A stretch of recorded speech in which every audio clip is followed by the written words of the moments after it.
My husband's estate, valued at $80 million along with this house, will be inherited by me as we have no children.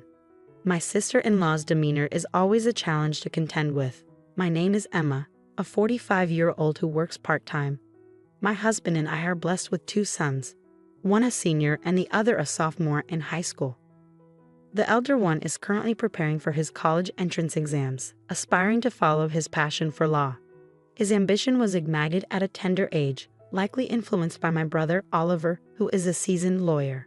A few years back, Oliver established his own law firm, which my eldest son admires greatly. From his early years, my son demonstrated a knack for academic excellence, a trait that Oliver wholeheartedly encouraged upon learning of his nephew's aspirations. Whenever they meet, my son reaffirms his goal to emulate his uncle's legal career, to which Oliver responds with a warm chuckle, urging him to swiftly pursue his dreams and walk in his footsteps. When my brother, who was married but childless, came to visit, he delighted in playing with my sons and showering them with affection. His wife, a woman a decade his junior, kept her distance from our family, rarely gracing our home with her presence. As a result, our interactions with her were few and far between. My brother and I endured the loss of our parents at a young age, leading him to step into a parental role when I was on the brink of marriage. Soon after my wedding, he followed suit and tied the knot himself. My husband and I felt reassured when we learned of my brother's intention to marry a younger woman. However, upon meeting his fiancée, I was taken aback by her perpetually sullen demeanor. We had anticipated joyous exchanges, considering she was about to marry into our family, yet her expression remained persistently glum as she regarded us. In the presence of my brother and his fiancée, I offered a superficial compliment, saying, "You two make a great pair." Yet my true sentiments emerge only in the quiet moments at home with my husband. I couldn't shake off the curiosity about why she seemed so discontented. As their marriage was sealed, my husband echoed my concerns, remarking with a hint of worry, "She didn't seem particularly joyful as a bride. It's a bit concerning, isn't it?"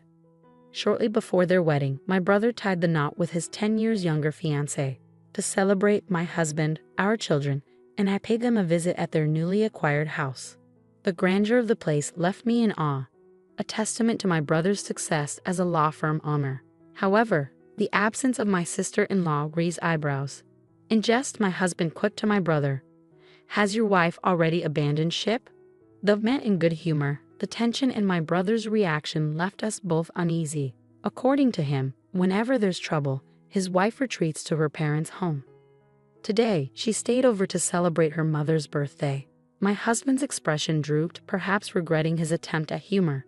Then, out of the blue, my brother posed a serious question with a poker face. "If I were ever unable to have children, would you consider letting me adopt one of yours?"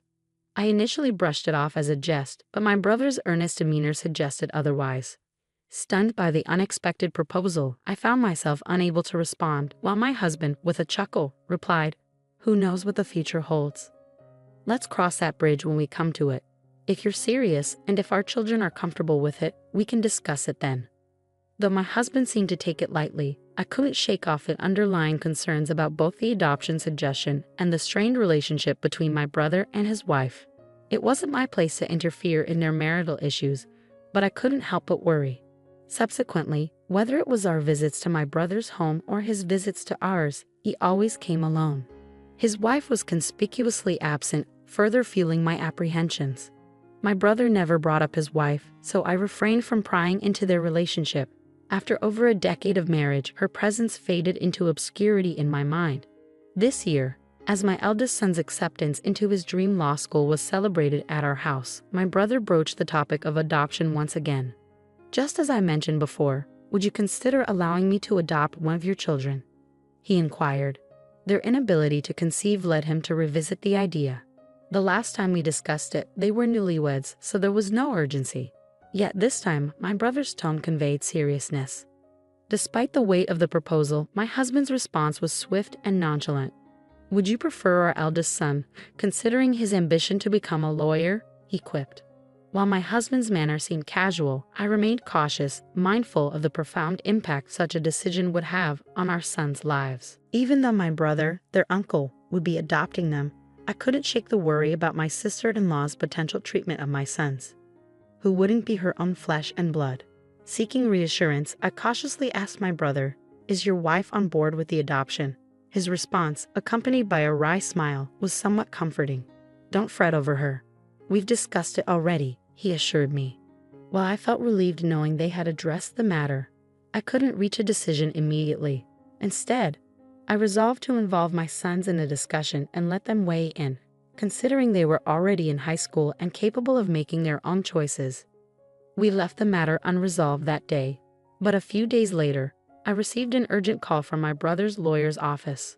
They informed me that he had collapsed and was rushed to the hospital. Frantically, I made my way there, only to find the law firm's staff anxiously awaiting news.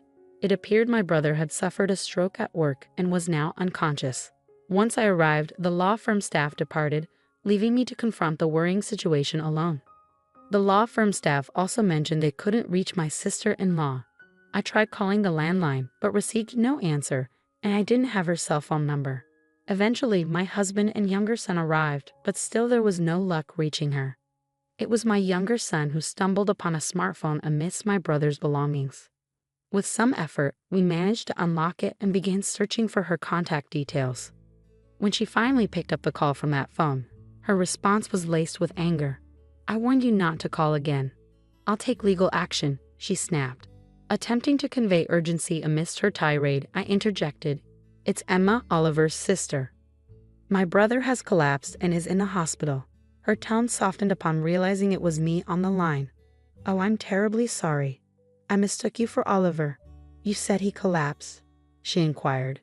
After updating her on my brother's condition and the hospital he was admitted to, her response took a surprisingly casual turn. "I'm unable to come to the hospital right now due to prior commitments. Please keep me informed," she requested before abruptly ending the call. I couldn't help but wonder if my sister-in-law had more pressing matters to attend to, especially considering her husband's illness. With the realization that she wouldn't be of any assistance, we resolved to care for my brother ourselves. Since my eldest son had completed his university entrance exams and was spending most of his time at home, he took on the responsibility of visiting my brother daily on my behalf. Despite our efforts, my brother remained unconscious and in critical condition.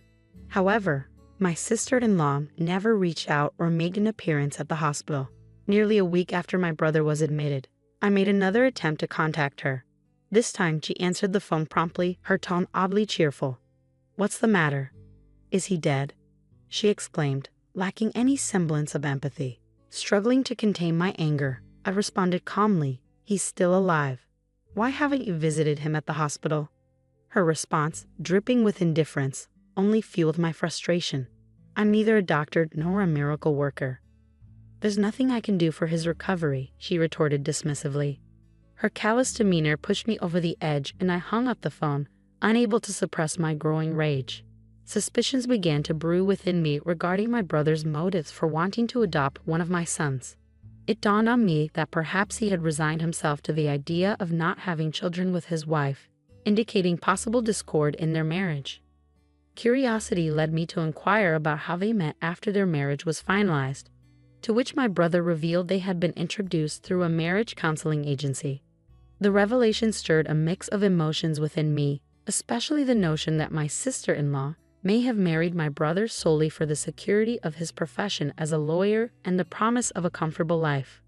This thought fueled my indignation further, but when I confided in my husband, his response cut deeper. If Oliver were to pass away in his current state, his wife would inherit the entire estate given their lack of children, he remarked callously. As my brother joined us to celebrate my eldest son's recent achievements and broach the topic of adoption, I couldn't shake the suspicion that perhaps his interest stemmed from considerations of inheritance rather than genuine familial intentions. I wish I could have reached a decision then and there, but the situation left me feeling powerless.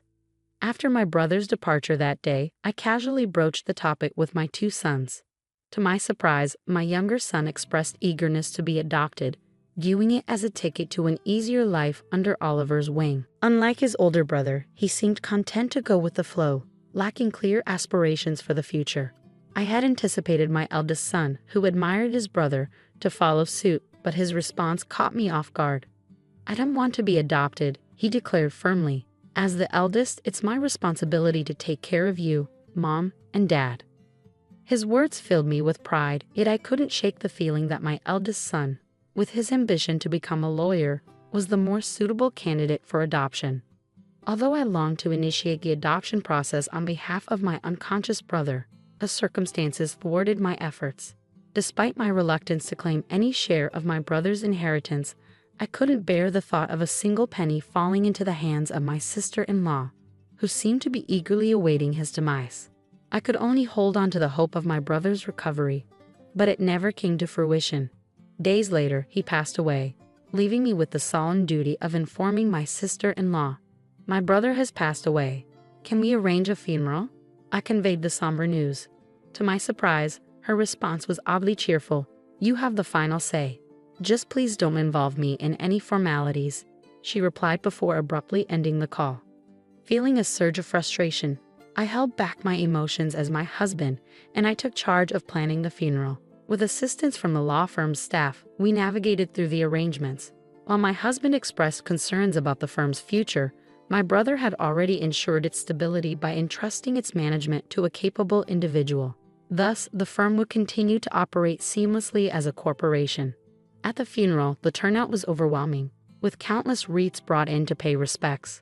The hall overflowed with mourners, a testament to the profound impact my brother had on so many lives. As the funeral unfolded, I found myself once again marveling at the incredible person my brother had been. Alongside me, my son lent a hand in the somber proceedings. However, his mood darkened upon witnessing the notable figures in attendance, presidents of major corporations, politicians, and other dignitaries. "I should have been the one adopted," he lamented bitterly. "I never realized how remarkable he truly was." My husband and I empathized with his sorrow, understanding the weight of his realization. As I fulfilled my role as a pallbearer, no one questioned the absence of my sister-in-law, nor was it brought up in conversation. I couldn't help but wonder if we were the only ones privy to the knowledge of my brother's marriage. They hadn't had a wedding ceremony, instead they simply embarked on a honeymoon. It dawned on me that even our relatives might have been unaware of their marital status. Reflecting on the situation, I couldn't help but harbor regrets. If only they hadn't married, there wouldn't be a need for a wife who failed to show up at her husband's funeral.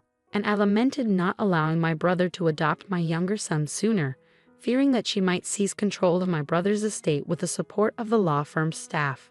The funeral for my brother had concluded, and I extended invitations for everyone to gather at his house for a meal, expressing my gratitude.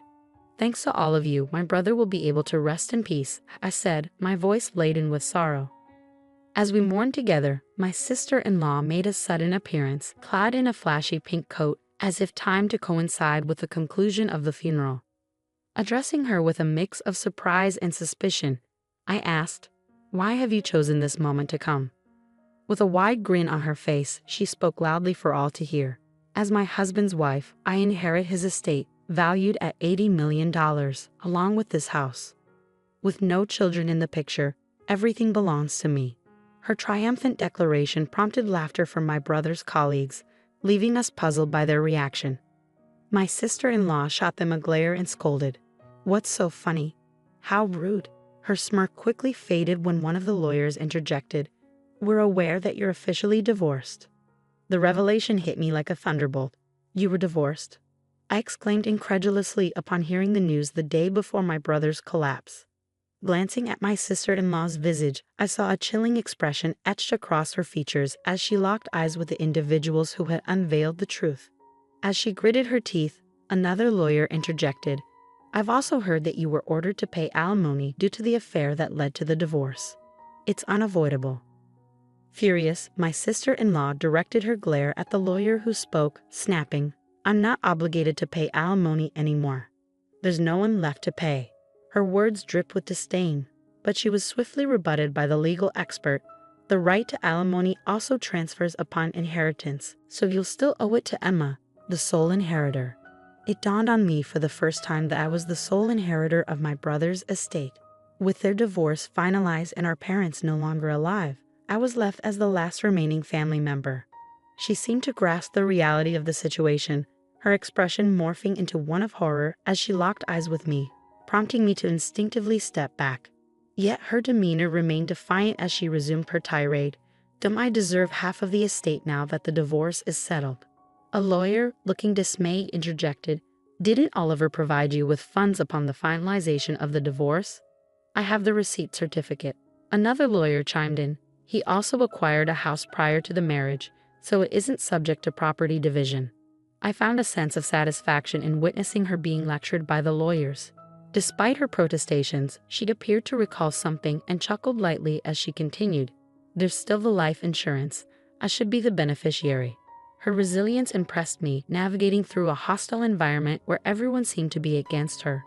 Then, with a smirk, she added, I changed the beneficiary of Oliver's life insurance to myself. However, the lawyer promptly refuted her claim regarding the life insurance, stating, Oliver was a resolute individual, so it's likely he made the change upon finalizing the divorce.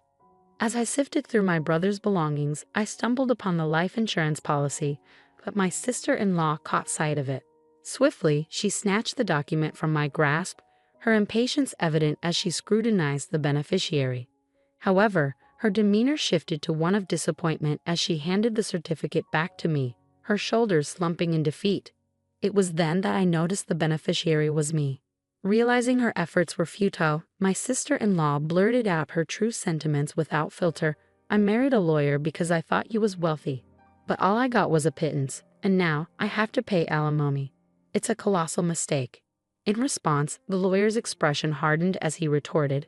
Oliver expressed similar sentiments. He regretted seeking the counsel of a marriage counselor, lamenting the monumental mistake he had made. Although my brother never confided such sentiments to me, his honesty was well known among his colleagues and subordinates. Faced with undeniable facts, my sister-in-law turned on her heel and departed from my brother's house. As time passed, she found herself obligated to pay alimony in installments, despite lacking stable employment. Desperate to fulfill her financial obligations, she hastily sought out employment opportunities. However, her lack of commitment led to a string of short-lived jobs. In a desperate attempt to secure quick wealth, she returned to the marriage counseling agency and set her sights on a wealthy individual.